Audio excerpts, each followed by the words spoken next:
और next practice के लिए आप लोगों के सामने कुछ वर्ड्स हैं, ये आप लोगों की वर्कशीट्स में दिए गए हैं।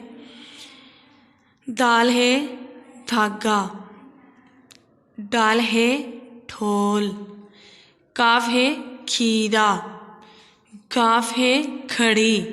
ये आप लोगों के वर्ड्स हैं, ये आप लोगों ने राइट करने हैं। और नेक्स्ट आप लोगों के यहाँ पे देख रहे हैं, ये आप लोगों का जो है वो वर्क बुक के ऊपर ये पेज होगा, भारी हरूफ का यादा, वहाँ पे आप लोगों ने ये वर्ड्स राइट करने हैं। मैंने पिछली वीडियो में ये बताया है, जो वर्ड्स हैं वो लिखवाए हुए हैं।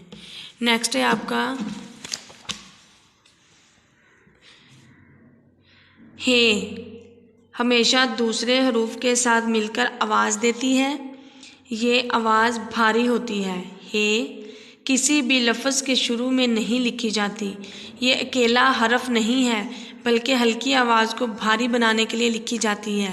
जैसे पेड़, पेड़, फूल, फूल, थैला, थैला, ठेला, ठेला, झंडा, झंडा, छतरी, छतरी।